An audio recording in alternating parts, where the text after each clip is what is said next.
ఓకేనా?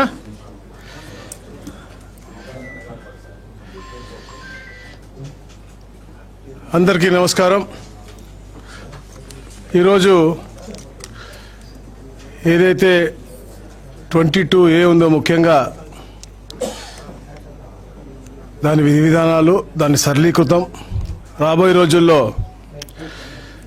ఏదన్నా భూమి 22Aలో పెట్టాలి అంటే తీసుకోవాల్సిన ప్రాసెస్. ఎందుకంటే ఈ ప్రభుత్వం ఎప్పుడు కూడా రైతులు, భూ యజమానుల యొక్క సెంటిమెంట్ పై చాలా సానుకూలంగా, చాలా పాజిటివ్గా ఉంటుంది. కాబట్టి ఎక్కడ ఇబ్బంది జరగకూడదు అనేది. గత ప్రభుత్వాల్లో చాలా దగ్గర జరిగినటువంటి అవకతవకలు అవ్వచ్చు, రకరకాల యాక్ట్లు అవ్వచ్చు, అవి దీన్ని 22Aని అనుసంధానం చేసుకుంటూ పేద ప్రజలకి అన్యాయం చేస్తున్నారు. కాబట్టి దాని మీద తెలియజేయడం కోసం అంటే రెండు విధాలు 22Aలు తీయటం ఏంటి, పెట్టడం ఏంటి అనేది చాలా సరళీకృతమైన, అంటే తీసేయడానికి సరళీకృతం చేశాం. పెట్టాలి అంటే చాలా కఠినతరంగా, జవాబుదారీతనంతో ఉండే విధంగా ఈరోజు కొత్త జీవో ఇవ్వబోతా ఉన్నాం. దానికోసం మీకు అందరికి కూడా ముందుగా తెలియజేయడం కోసం ఆ పత్రికా సోదరులు అందరూ కూడా పిలవడం జరిగింది. అలాగే ముఖ్యంగా జీవో నెంబర్ 396 ఉందో చాలా మంది అపోహలు పడతా ఉన్నారు. దాని మీద కూడా చర్చించడం కోసం ఇది పెట్టడం జరిగింది. మిత్రులారా, ఏదైతే ప్రభుత్వం భూమి, దేవాదాయ భూమి, అసైన్ భూమి, అలాగే సీలింగ్ మిగులు భూములు అన్యాక్రాంతం కాకుండా ఉండటం కోసం బేసిక్గా ఈ 22A అనేది రూపకల్పన 2007లో జరిగింది. దానికి 1908 సెక్షన్లో మార్చి దాన్ని 22Aలో దాంట్లో చేర్చడం జరిగింది. అయితే ఈ ఆస్తుల నిర్వహణ కోసం చాలా పారదర్శకమైన విధానం ఉండాలి. అలాగే స్థిరమైన మరియు ఒకే ఒక విధానం ఉండాలనే లక్ష్యంతో ఈరోజు ఈ యొక్క సెక్షన్ అంతా కూడా, ఈ సర్కులర్లు కానీ సూచనలు గతంలో ఏదైతే ఇచ్చామో మేము, ఈ యాక్ట్ 1908లో మనం ఏదైతే పొందపరిచామో అన్ని కూడా రద్దు చేస్తూ ఈరోజు నూతనంగా 22A జియో కూడా ఈరోజు రిలీజ్ చేస్తున్నాం. అంటే గతంలో మేము ఇచ్చినటువంటి, ఈ ప్రభుత్వం వచ్చిన తర్వాత ఇచ్చిన అన్ని సర్కులర్లు కూడా రద్దు చేస్తూ ఈరోజు నూతనంగా అవన్నీ కూడా మీకు నోట్స్ కూడా మీకు అందరికి కూడా ప్రింటెడ్ ఫార్మాట్స్ మీకు కూడా ఇస్తారు. మీరు కూడా చదువుకోవచ్చు, మీరు కూడా రేపు పొద్దున్న రాసుకోవాలి, మీరు కూడా ప్రజలకు తెలియజేయాలి. ఎందుకంటే దాంట్లో ఎక్కడన్నా కూడా అధికారులు స్పందించకుండా ఇంకా ఇబ్బందులు పెడతా ఉంటే, కొందరు ఎక్కడన్నా ఆఫీసర్స్ కాదు, పొలిటీషియన్స్ అవ్వచ్చు, ఇబ్బంది పెడతా ఉంటే మా దృష్టికి కూడా మీరు మీ యొక్క మాధ్యమం ద్వారా మాకు తెలియజేయాలని చెప్పేసి ఆ యొక్క కాపీస్ కూడా మీ అందరూ కూడా మేము ఇవ్వడం జరుగుతూ ఉంది. దీనికి ఇప్పుడు మేము ముఖ్యంగా ఏం చేస్తా ఉన్నామంటే, ఈ యొక్క ప్రక్రియ నిషేధ ఆస్తుల యొక్క ఏకైక సెంట్రలైజ్డ్ మరియు అధికారిక డేటాబేస్ నిర్వహణ కేవలం ఇన్స్పెక్టర్ జనరల్ ఎవరైతే ఉన్నారో మాకు రిజిస్ట్రేషన్ శాఖ, వారి ఆధ్వర్యంలో ఉంటుంది. ఇంకెవ్వరు పడితే ఎక్కడ పడితే అక్కడ వారు 22A తీయటం కానీ లేదా వాళ్ళ దగ్గర తిరగడానికి అవసరం లేకుండా ఆ యొక్క విధి విధానాలు చేసే అన్ని పూర్వమైంది. ఆర్డీఓకి, సబ్ కలెక్టర్ మేము ఇచ్చినటువంటి అధికారాలని దాన్ని ఒకే ఒక సెంట్రలైజ్డ్ డేటాబేస్లో దాన్ని మనం తీయాల్సిన పరిస్థితి ఉంటుంది. అలాగే ముఖ్యంగా వ్యవసాయ భూములకైతే వెబ్లాండ్ 2.0 ఏదైతే ఉందో అదే ప్రామాణికంగా ఉంటుంది. వెబ్లాండ్ 2.0 అంతే తప్ప ఎక్కడ కూడా మాన్యువల్ ఎంట్రీ అనేది పూర్తిగా ప్రొహిబిట్ చేస్తూ ఉన్నాం. ఏదైతే మాన్యువల్ ఎంట్రీ ఉన్నాయో అవన్నీ కూడా ఎక్కడ కూడా దాని గురించి మనం చేయకుండా విధంగా మనం ఇస్తూ ఉన్నాం. అలాగే ప్రతి వారం కూడా ఐజీఆర్ఎస్ గారు ఎవరైతే ఉన్నారో వారి వెబ్లాండ్ 2.0 డేటాబేస్ని సింక్రనైజ్ చేసుకుని అందరికి కూడా ఓపెన్ డొమైన్లో ఉండే విధంగా ఈ కార్యక్రమం చేస్తాను. అట్లాగే అయితే ఏపీఐఏసీ ఉందో, ఏపీఎంబీ ఉందో, మ్యారిటైమ్ బోర్డు ఉందో, ఈ పేరుతో కూడా కొత్తగా భూమి వర్గీకరణ కూడా ఇప్పుడు చేస్తాను. ఎందుకంటే ఇవన్నీ లేని క్రమంలో కొన్ని ఇబ్బందులు, కొన్ని ఇబ్బంది పడతా ఉన్నారు. కాబట్టి అవన్నీ కూడా సపరేట్గా మనం ఈ వెబ్లాండ్లో వాటికి వర్గీకరణ చేస్తూ ఉన్నాం. అలాగే సీలింగ్ సర్ప్లస్ ఏదైతే ఉన్నాయో వాటిని కూడా ఐజీఆర్ఎస్ డేటాబేస్లోకి మనం పంపిస్తూ ఉన్నాం. నోటిఫైడ్ ఆస్తులన్నీ కూడా రిజిస్ట్రేషన్ కాకుండా నిషేధించాలంటే రాష్ట్ర ప్రభుత్వం గెజెట్ నోటిఫికేషన్ జారీ చేయాల్సిన అవసరం ఉంటుంది. Without that it's not possible. అలాగే కోర్టు కేసులు మరియు ఇతర కేటగిరీ కింద ఐజీఆర్ఎస్ డేటాబేస్లో ఉన్న ఎంట్రీలు కోర్టు తీర్పులకు అనుగుణంగా వాటి ప్రకారం ఇచ్చిన గెజెట్ నోటిఫికేషన్ ఉంటేనే కోర్టు కేసులు మరియు ఇతర కేటగిరీల కింద ఈ ఉంటాయి. అలాగే ముఖ్యంగా గ్రామకంఠ భూములు మేము గతంలో కూడా ఇచ్చినాం. ఎట్టి పరిస్థితుల్లో కూడా 22Aలో ఉండడానికి వీలు లేదు. అది చాలా కఠినంగా మేము ఈ రోజు కూడా మళ్ళా తెలియజేస్తా ఉన్నాం. మేము ఎప్పుడు చెప్తున్నాం, పట్టా భూములు ఎట్టి పరిస్థితుల్లో కూడా 22Aలో ఉండకూడదు. ఎందుకంటే ఒక్క సర్వే నంబర్లో ఎక్కడో ఒక దగ్గర చిన్న వేరే, అంటే అది ఎండోమెంట్స్ అవ్వచ్చు, వేరే క్లాసిఫికేషన్లో భూమి పరంగానే మొత్తం అంతా పెట్టడం కూడా చాలా స్ట్రిక్ట్గా మేము తీసుకుంటాము. దాన్ని సబ్ డివిజన్ చేసి ఏదైతే క్లియర్గా ఉందో దాన్ని 20A నుంచి రిమూవ్ చేయాలని చెప్పే లక్ష్యంగా మేము చేస్తా ఉన్నాం. అలాగే ముఖ్యంగా ఏదైతే ఆల్రెడీ క్రమబద్ధీకరించినటువంటి యూఎల్సీ భూములు ఉన్నాయో ఆ ఆస్తుల అవి కూడా జాబితా నుంచి మేము 22A నుంచి కూడా తీసేయాలి ఇమీడియట్గా అని చెప్పేసి కూడా మేము ఈరోజు ఈ జీవో ఇస్తా ఉన్నాం. అలాగే ముఖ్యంగా ఏపీఎస్ఎఫ్సి వద్ద తాకట్టులో ఉన్న భూములు వేలం వేసినప్పుడు కొన్నప్పుడు లేదా ఆర్డీఓ సబ్ కలెక్టర్ నిషేధిత ఆస్తుల జాబితా నుంచి వెంటనే తీసేయాల్సిన అవసరం ఉంది. ఎందుకంటే ఏపీఎస్ఎఫ్సి నుంచి కొన్నవి కూడా మాకు 22Aలో ఉన్నాయని చెప్పారు కాబట్టి అవి కూడా తీసేయాలని చెప్పేసి ఈరోజు ఈ జీవో తెలియజేస్తుంది. అలాగే రాష్ట్ర కేంద్ర ప్రభుత్వాలు అలాగే పిఎస్సిఎస్ అవ్వచ్చు, అలాగే డిసిసిబి బ్యాంకులు అవ్వచ్చు, ఇతర షెడ్యూల్ బ్యాంకులు అన్నీ కూడా తాకట్టులో ఉన్న అసైన్డ్ భూములు గతంలో రిజిస్టర్ చేసి ఉంటే అవి కూడా 22Aలోంచి ఈరోజు తొలగిస్తా ఉన్నాం. ఇవన్నీ కూడా ఒక మంచి సూపరిణామం. చాలా మందికి ఉన్నటువంటి ఇబ్బందులు తొలగిపోయి గతంలో ఏదైతే పిఎస్సిఎస్లో అసైన్ భూములు కొనున్నప్పటికి కూడా సొసైటీలో పెట్టుంటారు వాళ్ళు, అవన్నీ కూడా 22A నుంచి ఈరోజు పూర్తిగా తీసే విధానం మేము ఈరోజు వే ఫార్వర్డ్ మేము ఇస్తా ఉన్నాం. అలాగే అర్బన్ లోకల్ బాడీలో ఆమోదించబడిన లేఅవుట్లో భాగంగా ఉన్న భూములను రిజిస్టర్ చేయాలి. ఎందుకంటే గతంలో ఎప్పుడూ లేఅవుట్లు అయిపోయి అవన్నీ కూడా 22లో చాలా ఇబ్బంది పడతా ఉన్నారు. ఇవన్నీ పాతకాలంలో జరిగినటువంటి అన్అప్రూవ్డ్ లేఅవుట్స్ అవన్నీ కూడా ఇమీడియట్గా చేయాలని చెప్పేసి కూడా గ్రీన్ సిగ్నల్ ఈరోజు మేము చెప్తా ఉన్నాం.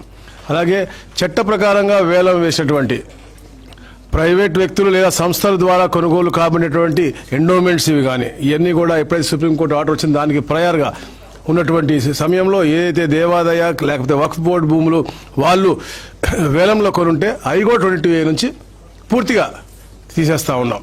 అలాగే విలేజ్ సర్వీస్ ఇనాం అనేది ఎట్టి పరిస్థితుల్లో 22Aలో ఉండకూడదు అనేది కూడా ఈరోజు జీవోలో ఇస్తా ఉన్నాం. ఎక్కడన్నా విలేజ్ సర్వీస్ ఇనాం ఇంకా కూడా 22Aలో పెట్టి ఉండని తెలిస్తే తప్పకుండా అక్కడ పెట్టిన ఎటు అధికారం అయితే లేదు, బట్ అయినా కూడా అలా చెప్పిన అధికారులు మాత్రం ఎట్టి పరిస్థితి క్షమించేది లేదని కూడా తెలియజేస్తా ఉన్నాం. అలాగే షరతులకు ఉన్నటువంటి పట్టా ముఖ్యంగా ఈ కృష్ణా గుంటూరు జిల్లాలో ఉన్నాయి, అవన్నీ కూడా 22A నుంచి తొలగిస్తా ఉన్నాం. 18/6/1954 నాటి కంటే ముందు అసైన్ ప్రతి ఒక్క భూమి కూడా 22A నుంచి తొలగించాలని చెప్పేసి మేము క్లియర్గా తెలియజేస్తా ఉన్నాం.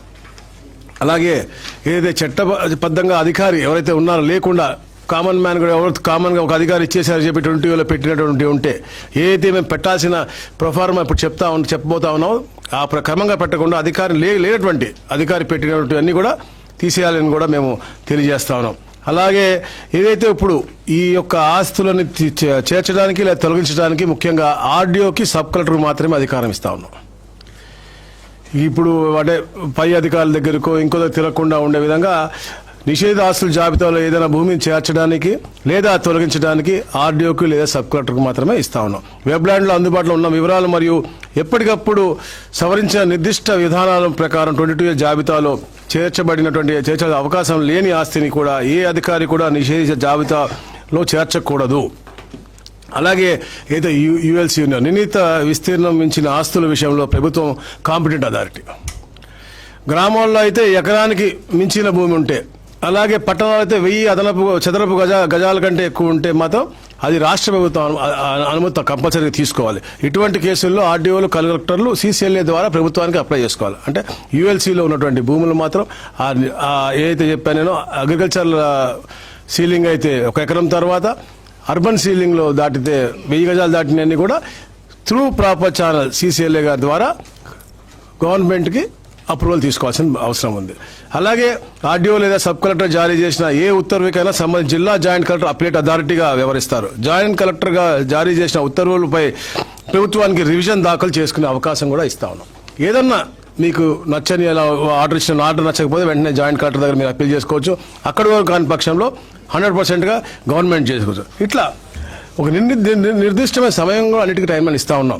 ఏదైతే నిషేధిత ఆస్తుల జాబితాలో ఉన్న భూమిని సంబంధించి కోర్టులు ఆదేశాలు ఇస్తే వెంటనే సబ్ రిజిస్ట్రార్ సంబంధిత రెవెన్యూ అధికారులు 5 రోజుల గడువు చెప్పేయాల్సిన బాధ్యత ఉంది. ఎందుకంటే లేట్ అయిందని లేకపోతే దాన్ని అలా అడక మీద పెట్టేసేసి ఇబ్బంది జరిగే విధానంగా లేకుండా 5 days నిర్దిష్టమైనటువంటి సమయం కూడా ఆ యొక్క సబ్ రిజిస్ట్రార్కి మనం చెప్తా ఉన్నాం. ఎక్కడ కూడా డిఫరెన్స్ ఆఫ్ ఇది ఉండకూడదు. అలాగే ఈ యొక్క కొత్త మార్గదర్శకాలు అన్నీ కూడా 90 రోజుల్లో ఏదైతే సాఫ్ట్వేర్ అన్నీ ఉన్నాయి కూడా IGRS CCLA అందరూ కూడా కలిసి ఈ సాఫ్ట్వేర్ అప్లోడ్ కూడా చేసుకునే సమయం కూడా మేము ఈ 90 రోజులు ఇస్తా ఉన్నాం. కానీ ఈ ఉత్తర్వులు మాత్రం ఇప్పటి నుంచే అమల్లోకి వస్తూ ఉన్నాయి, ఈ క్షణం నుంచే అమల్లోకి వస్తూ ఉన్నాయి. అందుకని ఎక్కడ కూడా దీంట్లో డీవియేషన్ జరిగితే ఆ సంబంధిత అధికారిని ఎట్టి పరిస్థితిలో ఈ ప్రభుత్వం క్షమించదని చెప్పేసి నేను మరీ చెప్తాను. మేము సరళీకృతం చేయడం కోసం చాలా ప్రయత్నం చేస్తాను. అయినప్పటికీ కూడా క్షేత్రస్థాయిలో పేదవాళ్ళు ఇబ్బంది పడుతూ ఉన్నారు, ఇంకా గ్రీవెన్స్లు వస్తూ ఉన్నాయి. కాబట్టి చాలా నిర్దిష్టమైనటువంటి ఇది చాలా క్లియర్గా మీకు మేము బ్రీఫ్గా ఈ యొక్క కొత్త జియో ఇస్తూ ఉన్నాం. కాబట్టి సరళీకృతం అవుతూ ఉంటుంది. ఏదన్నా కోర్టు ఆర్డర్ ఉంటే అది ఎలా పెట్టాలో విధి విధానం కూడా మళ్ళీ మేము అది సపరేట్గా ఇస్తూ ఉన్నాం. కాబట్టి దాని విధంగా పెట్టాల్సిన అవసరం ఉందని చెప్పి తెలియజేస్తున్నాం. చేర్చడం కోసం కూడా కొత్తగా మేము పెట్టినటువంటి, అంటే దీన్ని కేవలంగా పిలిచామా చెప్పామా అని కాదు. ఇప్పుడు బర్డెన్ ఆఫ్ ప్రూఫ్ కూడా ఆ పెడతాను అని చెప్పినటువంటి అధికారి మీద ఉంటుంది. ఎవరికైనా ఇవ్వాలి పెట్టాలి అంటే ఎవరైనా ప్రైవేట్ పోయి అతనికి ఒక నోటీస్ ఇవ్వాలి. ఈ కారణాల వల్ల మేము చేస్తున్నాం అని చెప్పేసి నోటీస్ ఇవ్వాల్సిన అవసరం ఉంది. ఇచ్చిన తర్వాత అతని డాక్యుమెంట్ కరెక్టా, గవర్నమెంట్ డాక్యుమెంట్ కరెక్టా అనేది అది ప్రూవ్ చేసుకున్న బాధ్యత కూడా ఈరోజు గవర్నమెంట్ అధికారికి ఇస్తా ఉన్నాం. అతను వచ్చి పేపర్ చూపించుకుని ఇది నాది అని చెప్పాల్సిన అవసరం లేదు. ఇది బర్డెన్ ఆఫ్ ప్రూఫ్ అనేది మేము అధికారికి ఇస్తా ఉన్నాం. ఏదన్నా కొత్తగా ప్రతిపాదించిన మార్గదర్శకాల ప్రకారం ఏదైనా భూమి 20 జాబితా చేర్చడానికి అంటే కేవలం ఆ అధికారి తనంతట తాను క్లరికల్ పనిలా చేయకూడదు.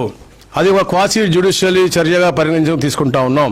అంటే ఆ భూమి 22 జాబితాలో చేర్చాలంటే నోటీసులు ఇవ్వాలి, విచారణ చేయాలి, వివరణలు తీసుకోవాలి.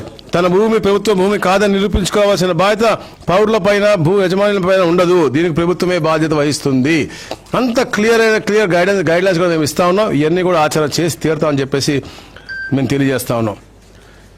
అలాగే ఏదైనా 22A జాబితాలో చేర్చాలని సంబంధిత అధికారి ప్రతిపాదించిన తర్వాత ఆ తదుపరి దశలో సంబంధిత అధికారి కన్నా ఏ ర్యాంకులో ఉండి వేరే స్థాయిలో ఉన్న అధికారి రిపోర్ట్ చేసే అధికారి ఆ ఫైల్ను స్వతంత్రంగా సమీక్షించాలి.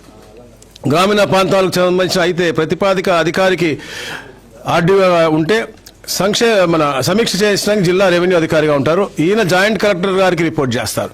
అదే అర్బన్ ప్రాంతాల్లో అయితే జాయింట్ కలెక్టర్ గారు సమీక్షిస్తే జిల్లా కలెక్టర్ గారు దాన్ని సమీక్షిస్తారు.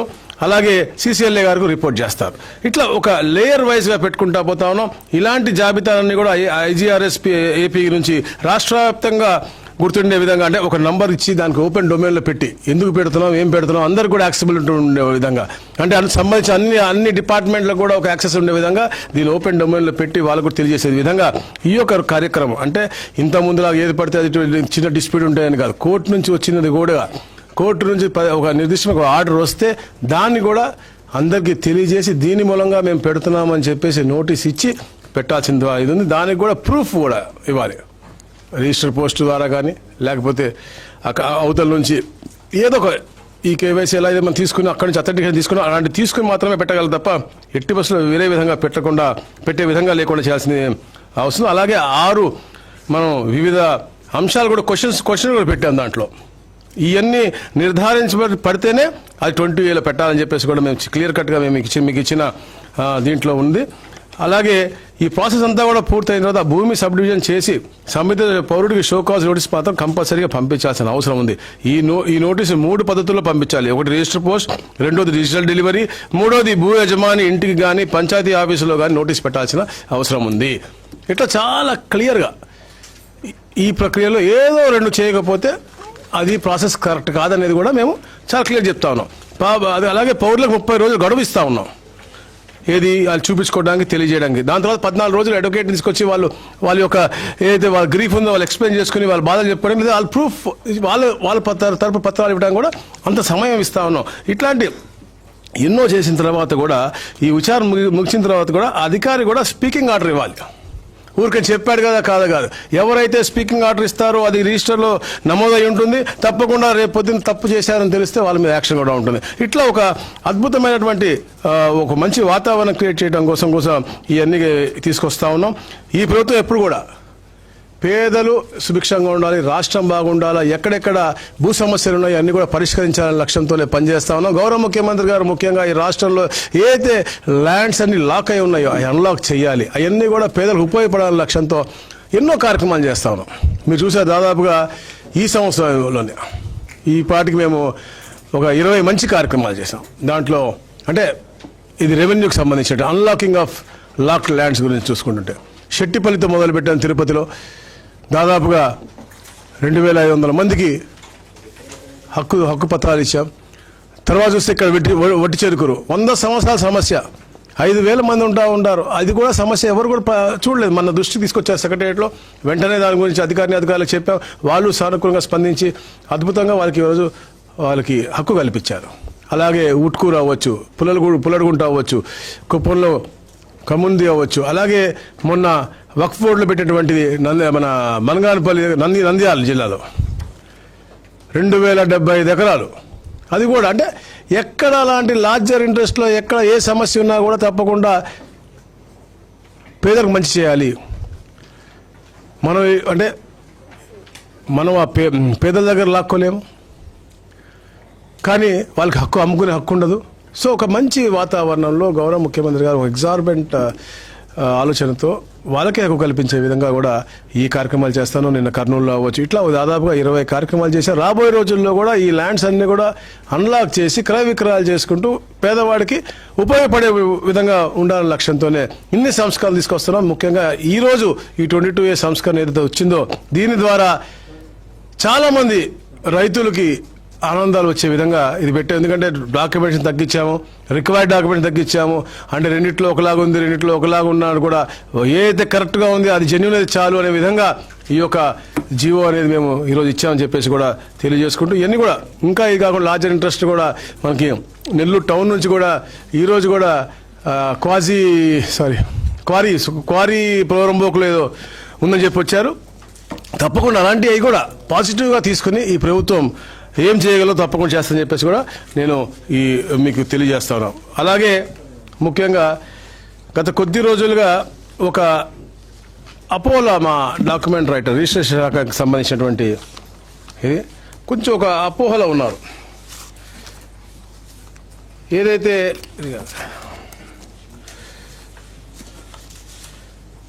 396 జీవో గురించి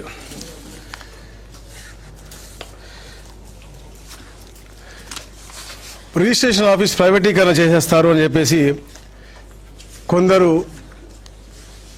రాజకీయ నాయకుల ప్రోద్బలంతో కొందరు ఎవరైతే ఉన్నారో వాళ్ళు తెలియకుండా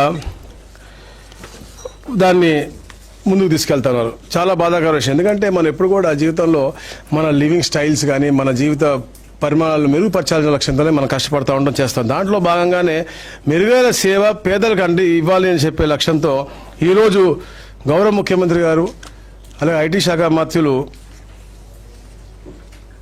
ఈ యొక్క సంస్కరణ కోసం ఒక అధ్యయనం చేశాం మేమంతే. ముఖ్యంగా ఇది అన్నీ కూడా ఏదైతే స్టాచ్యుటరీ ఇష్యూస్ ఉన్నాయో ఆ ఇష్యూస్ ఎవరు కూడా ఎక్కడ కూడా మనము వెళ్ళట్లేదు. కేవలం పీపీపీ మోడల్ పద్ధతిలో ప్రైవేట్ భాగస్వామ్య పదం కేవలం దేనికి ఉంటుందండి? నాన్ స్టాట్యుటరీ అంటే కేవలంగా మనకి కార్యాలయం ప్రాంగణం ఏర్పాటు, ఫర్నిచర్ ఏర్పాటు, హార్డ్వేర్ ఏర్పాటు, నెట్వర్కింగ్ మౌలిక సదుపాయాలు, అలాగే facility management, public data entry, slot booking సహాయం, డిజిటల్ చెల్లింపులు సహాయం, క్యూ మేనేజ్మెంట్ సహాయం, ఇలాంటివి మాత్రం చేయగలరు తప్ప ఎట్టి పరిస్థితుల్లో కూడా స్టాట్యుటరీ అన్నీ కూడా గవర్నమెంట్ దగ్గరే ఉంటుంది, సబ్ రిజిస్ట్రార్ దగ్గరే ఉంటుంది. దస్తావేజులు పరిశీలన కానీ డీడ్ ఆఫ్ ఎగ్జిక్యూషన్ ఇదని చేయాలన్నా కూడా సబ్ రిజిస్ట్రారే చేస్తాడు, లేకపోతే సమితి అధికారి చేస్తారు. వాళ్ళకు ఉన్నటువంటి జూనియర్ అసిస్టెంట్లు వాళ్ళందరూ కూడా కింద ప్రక్రియ అంతా కూడా సిస్టమ్ అంతా అందే ఉంటుంది. ఎక్కడ కూడా ప్రైవేట్ వ్యక్తులు ఎవరికి కూడా చేసే అసలు అవసరమై ప్రభుత్వం లేదు. అలాంటి ఆలోచన ఎప్పుడు రాదు. కేవలం ఫెసిలిటీస్కి మనం ఈ పీపీపీ పద్ధతిలో మనం ఇది చేద్దామని చెప్పే లక్ష్యంతోనే మనం చేస్తాం. అలాగే దస్తావేజ్ రిజిస్ట్రేషన్, స్టాంప్ డ్యూటీ మరియు రిజిస్ట్రేషన్ ఫీజులు విధింపు మరియు వసూలు ఇది కంపల్సరీగా సబ్ రిజిస్ట్రార్ చేస్తాడు. సబ్ రిజిస్ట్రార్ వ్యవస్థ ఏదైతే ఉందో అదే చేస్తుంది. ఇవన్నీ కూడా రికార్డుల భద్రత పరచడం కానీ, అలాగే చట్టబద్ధమైన రిజిస్ట్రేషన్ నిర్వహణ కానీ, అన్ని పాక్షిక న్యాయ క్వాసీ జ్యుడిషియల్ మరియు చట్టబద్ధమైన నిర్ణయాలు రిజిస్ట్రేషన్ మరియు స్టాంపుల శాఖ చెందిన ప్రభుత్వ అధికారుల ద్వారా మాత్రమే ఈ నిరంతరము పర్యవేక్షిస్తబడతాయి. అంతేగాని వాళ్ళు ఏదో చెప్పేశారని చెప్పేసి కొంచెం అపోలో పడి సోదరులు, ఎందుకంటే వాళ్ళు వచ్చారు నా దగ్గరికి, నేను వాళ్ళు కూర్చోబెట్టి చెప్పాను వాళ్ళకి, వాళ్ళు సరే సార్ సానుకూలంగా స్పందించారు. మళ్ళా వెళ్ళిన తర్వాత కొందరు రాజకీయ పార్టీలు అంటే కొందరు ఉంటారు, వాళ్ళకి ఎప్పుడు కూడా ఏ ఇద్దరు మనుషులు హ్యాపీగా ఉంటో ఇష్టం ఉండదు. అందుకనే ప్రతి ఒక్క దాంట్లో చిచ్చు పెడతా ఉంటారు. రెండు ప్రాంతాల మధ్య చిచ్చు పెడతారు, కులాల మధ్య చిచ్చు పెడతారు, ఉద్యోగస్తుల మధ్య చిచ్చు పెడతారు. ఉద్యోగస్తులు ఇలాంటి ప్రొఫెషనల్గా ఉన్న వాళ్ళకి కూడా చిచ్చు పెట్టాలని చూస్తారు తప్ప ఎక్కడ కూడా ఇచ్చారు. 297 సబ్ రిజిస్టర్ ఆఫీస్ ఉంది. దాంట్లో కేవలం 26 అంటే జిల్లాకి ఒకటి హెడ్ క్వార్టర్లో ఒక పైలట్ ప్రాజెక్ట్గా అందరికి కూడా అంటే అయినప్పటికీ కూడా పైలట్ ప్రాజెక్ట్ దగ్గర ఉన్నటువంటి డాక్యుమెంట్ రైటర్స్ కూడా వాళ్ళకి ఉపాధికి ఏమీ కాదు. వాళ్ళు ఎవరు ఒకటి తీయరు. ఈరోజు మనం పాస్పోర్ట్ ఆఫీస్కి వెళ్తాం, మనం అక్కడ ఉన్నటువంటి ఏజెంట్ ద్వారా వెళ్తాము, అతనే ఇస్తాడు. కాకపోతే వెరిఫికేషన్, ఫెసిలిటేషన్, బెటర్ ప్లేస్ మనకు ఉండడానికి కానీ. ఎందుకంటే చెప్తాను, గర్వంగా చెప్తాను, నేను రోజు పేపర్లో చూశాను, కట్టింగ్ వచ్చింది. కాకినాడలో ఒక సబ్ రిజిస్ట్రార్, ఒక మహిళ అద్భుతమైన ఒక లైబ్రరీ అరేంజ్ చేసింది. అక్కడ 200 పుస్తకాలు పెట్టారు. ఆవిడ క్యారమ్ బోర్డు పెట్టారు, ఒక చెస్ బోర్డు పెట్టారు. అంటే వచ్చిన వాళ్ళకి ఒక ఆహ్లాదకరమైన వాతావరణం క్రియేట్ చేయాలని తపన పడింది. అదే 297 మంది చేయట్లేదు కదా. కానీ నేనైతే ఆవిడకి ఫోన్ చేసి అభినందించాను. చాలా సంతోషం అమ్మ నువ్వు చేసిన పని అని. She felt very happy. అట్లాంటి వాతావరణం పక్కాగా ప్రతి జిల్లాలో ఒక దగ్గర ఉంటే బాగుంటుంది. ఎలా చేస్తే బాగుంటుంది? ఎందుకంటే మనం కూడా గతంలో చూసాం. అలాగే ఎన్హాన్స్మెంట్ ఆఫ్ నాలెడ్జ్ ఆల్సో. ఎందుకంటే ఈరోజు మనం బ్లాక్ చైన్ టెక్నాలజీ వాడుతూ ఉన్నాం, అలాగే మనం డిజిటల్ లాకింగ్ చేస్తాం. రాబోయే రోజుల్లో టోకనైజేషన్ ఆఫ్ ల్యాండ్ అనుకుంటా ఉన్నాం. ఎందుకంటే వేరే ఇతర రాష్ట్రాల్లో ఎలా చేస్తున్నారు, మనం ఎప్పుడు కూడా పక్కన దేశాలు సక్సెస్ అయినవన్నీ కూడా మనం తెచ్చుకోవాలి. అలాగే మన ఇతర రాష్ట్రాల్లో ఏ సక్సెస్ అయినా అది తెచ్చుకుంటూ ఉంటాం. అలాంటి దాంట్లో ఇది ఒక ప్రయత్నం తప్ప ఎక్కడ కూడా ఎవరి ప్రొఫెషన్ని దెబ్బతీసే విధంగా ఎక్కడ కూడా లేదు అనేది మేము చాలా క్లియర్గా 3-4 సార్లు చెప్పాం. ఈరోజు క్లియర్గా చెప్తా ఉన్నాం.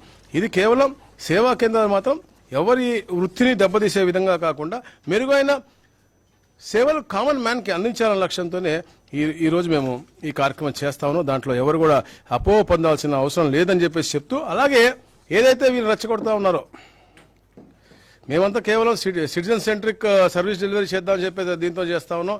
అలాగే ఏదైతే చట్టబద్ధమైనటువంటి కార్యక్రమాన్ని కూడా ఏదైతే అధికారులు ఉన్నారో వాళ్ళ పర్యవేక్షణ జరుగుతుందని చెప్పేసి మరీ హామీ ఇస్తా ఉన్నాం. దాంట్లో ముఖ్యంగా వాళ్ళు చెప్తా ఉన్నాం, ఇది ఈరోజు తెచ్చింది కూడా కాదు.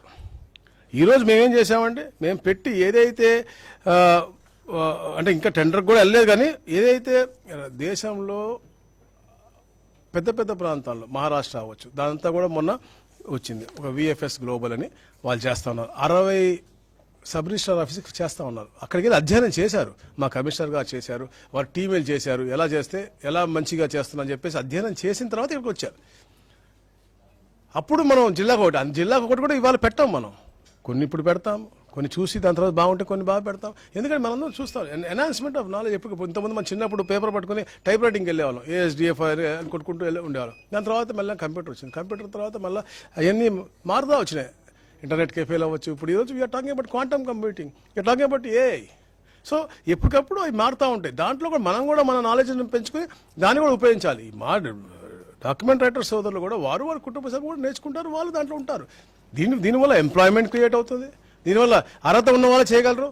ఇలాంటి సంస్థలు వస్తే ఏమవుతుంది, ఈ సంస్థ ఏ సంస్థ వస్తే కూడా ఇలాంటి పెద్ద సంస్థలు వస్తే వీళ్ళకి 70-80 దేశాల్లో చేసినటువంటి చరిత్ర ఉంది. ఇలాంటి మేము గత ప్రభుత్వం మీరు చూడండి, వాళ్ళు ఏదో వచ్చి ఈరోజు మాట్లాడతారు వైసీపీ నాయకులు, అసలు సిగ్గు శరం ఉందని అడుగుతారు నేను గొడ్డల పార్టీ వాళ్ళకి.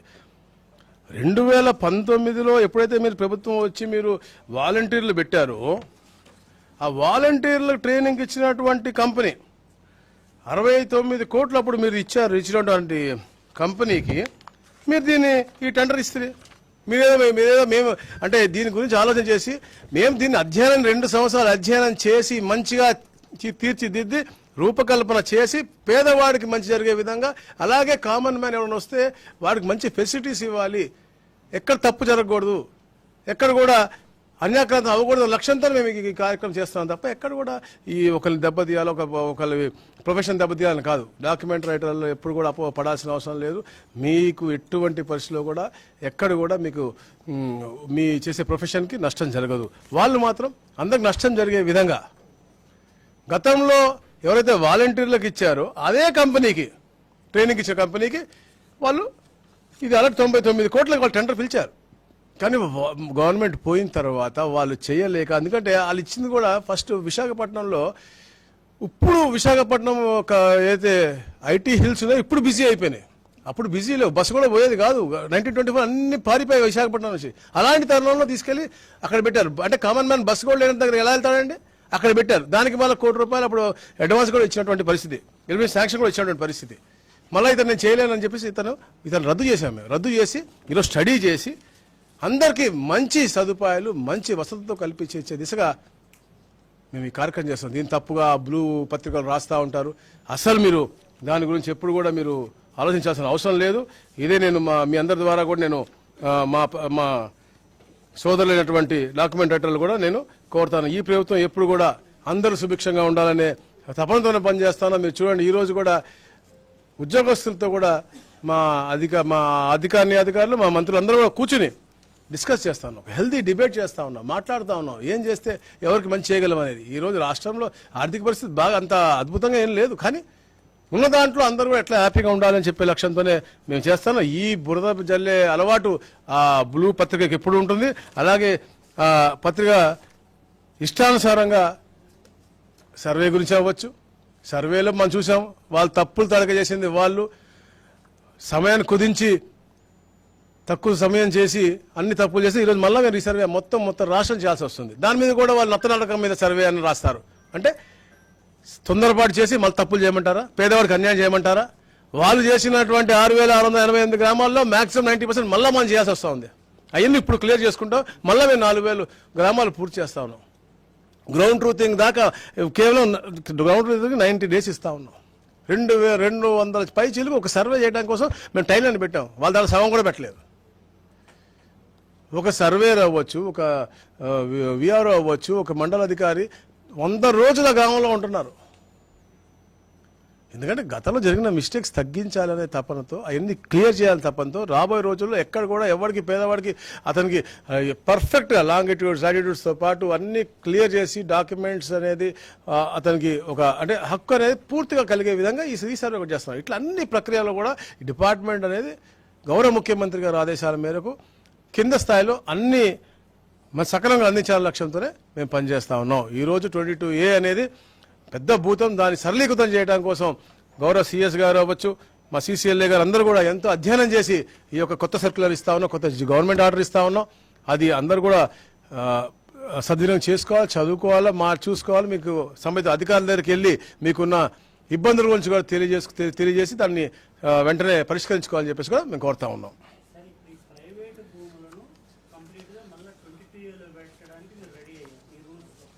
ఏది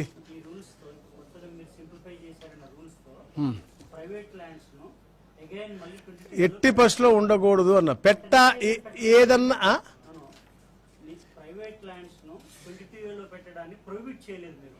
పెట్టకూడదని క్లియర్గా ఇచ్చాను. మీరు చూడండి,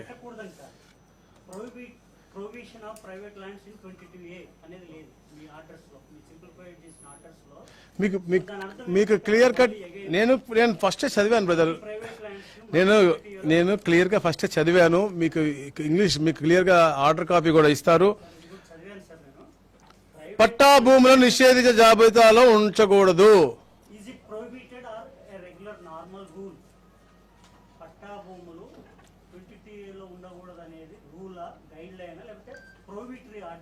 it's an clear cut order. Private భూమి అనేది ప్రైవేట్ భూమి అనేది ఎట్టి పరిస్థితిలో ఉండకూడదు. Because why I have told also to clearly a small portion if you have as like in endowment this thing, the whole of the survey number is being kept by in 22A. So small difference undi pettakodu anedi ee roju 2007 nunchi ade undi kana implement kaadu. నేను అందుకే clear రాశాను. Next కూడా అన్ని sub division చేసి అంటే దాని ఒక ప్రక్రియ పెట్టకూడదు అనేది హెడ్లైన్ ఉంటుంది. ఎస్, 2007లో వచ్చినప్పటి నుంచి ఇప్పుడు కూడా ప్రైవేట్ ల్యాండ్స్ పెట్టకూడదనే ఉంది. ఇప్పుడు మీ దగ్గర ప్రైవేట్ ల్యాండ్ లో డిస్ప్యూట్ ఉన్నా పెట్టేశారు.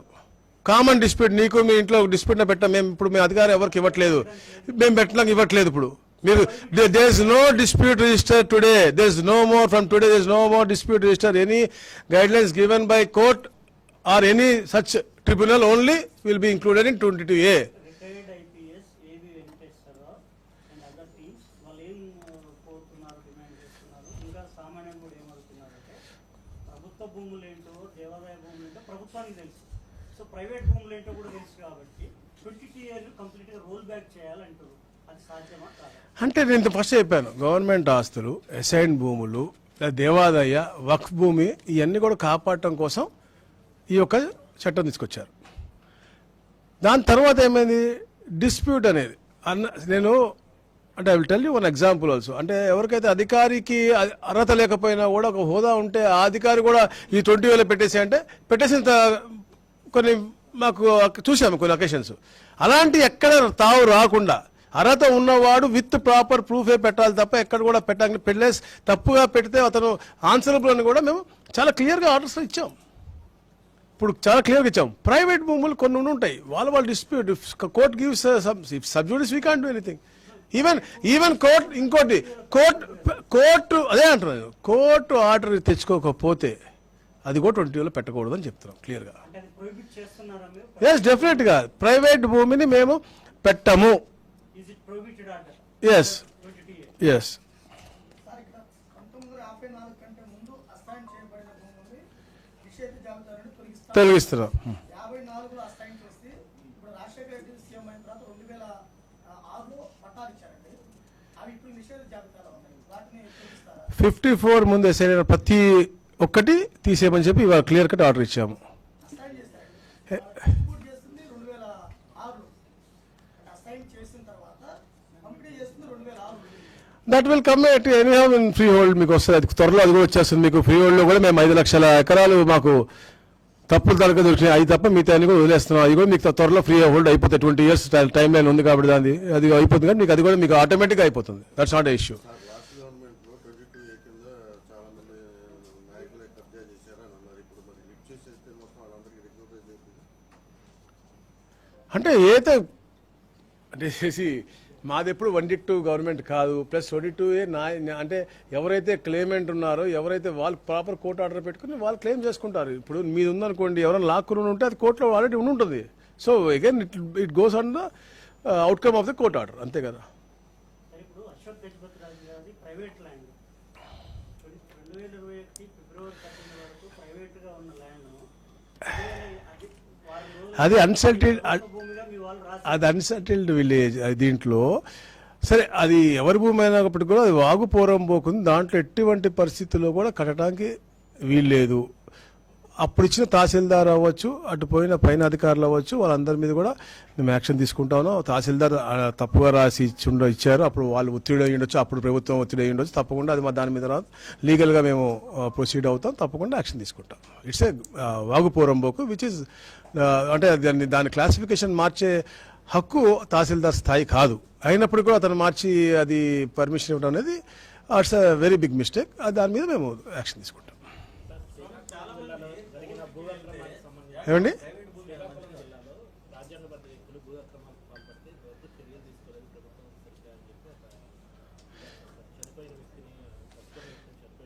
అది గత ప్రభుత్వం చెప్పా, గొడ్డలపాటి బతుకున్నవాడిని చంపేశారు, చంపినవాడిని కూడా ఇది చేయించినటువంటి ఆత్మలు కూడా మాట్లాడతారు కాబట్టి ఆత్మలు వచ్చి సంతకాలు పెట్టే అనుకోవాలి. ఇక్కడేమో ఉల్టా బతుకున్న మనిషి అతను హైదరాబాద్లో ఉద్యోగం వాళ్ళ కొడుకు చేసుకుంటూ అటు వెళ్తే చనిపోయాడని చెప్పి ఫాల్స్ పేపర్ పెట్టి వారసురాలుగా ఒరిస్సా అమ్మాయిని తీసుకొచ్చి పెట్టి చేసుకున్న ఘనత మనకి.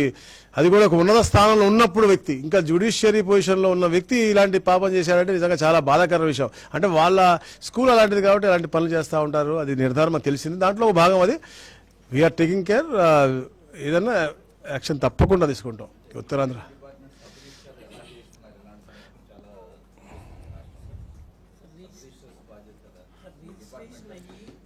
వెబ్లాండ్లో లేని భూములు రిజిస్ట్రేషన్ అయ్యి వెబ్లాండ్లో ఎంటర్ కానీ, అలాగే వెబ్లాండ్లో ప్రభుత్వ భూములుగా ఉన్న ప్రైవేట్ భూములు వెబ్లాండ్లో మీరు దీంట్లో ఇచ్చిన వెబ్లాండ్లో ప్రభుత్వ భూములుగా ఉన్నాయి, కొన్ని ప్రైవేట్ భూములు ప్రభుత్వ భూములుగా నోట్ చేస్తారు. సో టోటల్గా వెబ్లాండ్, ఐజీఆర్ఎస్, సిసిఎల్ఏ 3 డిఫరెంట్ లిస్టులు ఉన్నాయి గవర్నమెంట్ దగ్గర. ఇంత చాలా క్లిష్టంగా ఉన్నట్టు సార్. మేము అందుకే సింప్లిఫై చేసి అన్నీ కూడా ఐజీఆర్ వన్ సింగిల్ దీని దగ్గర పెడతా ఉన్నాం. ఎందుకంటే అన్నీ కూడా ఫార్వర్డ్ అయ్యి ఐజీఆర్ఎస్ గారి దగ్గర ఉండే విధంగా ఈ కార్యక్రమం చేస్తా ఉన్నాం. గతంలో కొన్ని మిస్టేక్ అధికారులు అవ్వచ్చు, లేకపోతే పొలిటికల్ ప్రెజర్స్ అవ్వచ్చు. ఇప్పుడు అడిగారు సోదరుడు, అప్పుడు గతంలో రాంగ్ ఎంట్రీతో చేశారు, గత ప్రభుత్వం అడిగారు. అలాంటివన్నీ కూడా పూర్తిగా నల్లిఫై చేసి 1 పాయింట్ ఆఫ్ ఇది కాంటాక్ట్ దీనికి మేము చేస్తా ఉన్నాం. 22లో ఏమైనా ప్రైవేట్ భూములు ఏమైనా సుమోటోగా తీస్తారా, లేకపోతే సో అసలు మేము ఇక్కడ చాలా క్లియర్గా ఆర్డర్స్ ఇస్తా ఉన్నాం. So but whatever is possible by suo motu we are doing.